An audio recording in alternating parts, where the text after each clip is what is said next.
कामचोर सरकार हो, केही काम नगर्ने सरकार हो कि प्रधानमन्त्री खानलाई मात्र प्रधानमन्त्री हुनु भएको त तपाईँ जेनजीले बनाएको त होइन। किनभने हामी त सबै यहीँ छौँ। हामी त भनौँ न तपाईँले गरेका कुराहरू चित्त नबुझेरै यहाँ छौँ। तपाईँलाई कसले बनायो? कसको छातीमा चढेर तपाईँ प्रधानमन्त्री हुनुभएको? दल खोलेर निर्वाचनमा गएर बल्ल तल 5 कि 10 सिट जितेर प्रतिनिधि सभामा गएर टेबल ठटाएर 20 वर्षपछि चाहिँ आन्दोलनको मर्म पुरा गर्ने, 20 वर्षपछि गर्ने यदि हो भने ल, नत्र भने आन्दोलनको माग आन्दोलनको सरकारले नै पुरा गर्नुपर्छ। निर्वाचनमा जाऊ भन्न पाइयो?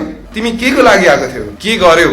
देशले राजनीतिक निकास पायो? देशले 5 वर्ष स्थिर सरकार पायो? प्रधानमन्त्रीज्यू खाली प्रधानमन्त्री खानको लागि मात्रै आउनु भएको रहेछ। त्यो निर्वाचन पनि उहाँबाट होला जस्तो छैन। दलहरूलाई सुने अनुसार खबरमा आए अनुसार उहाँले निर्वाचन गर्ने भन्ने विश्वास छैन। पहिला सरकारको वैधानिकता पनि थिएन, अहिले सरकारको औचित्य पनि छैन। सरकार औचित्यहीन भएको छ। आज बङ्गलादेशको एउटा भिडियो सामाजिक सञ्जालमा भाइरल छ जहाँ एक व्यक्तिलाई मारेर चोकैमा झुन्ड्याएर जलाइदिएको छ। यदि नेपालमा पनि समस्याको सही र समयमा समाधान भएन भने त्यस अराजक दिशातर्फ धकेलिने खतरा स्पष्ट देखिन्छ। रोहिंग्या शरणार्थीहरू देशमा छिरिसके। यो शान्ति सुरक्षाको लागि तपाईले के गर्नु भइरहेको छ? कामै नगर्ने, जनतालाई थाङ्नामा सुताउन खोज्ने। यही अवस्थामा निर्वाचन भई अझै अस्थिर परिणाम आउँछ कि यस निर्वाचन गराउनु आन्दोलनको ठूलो उपलब्धि नमानियोस्। आज राज्य भएको अनुभूति छैन, न्याय छैन, भरोसा छैन, अपनत्व छैन, असुरक्षा बढ्दो छ।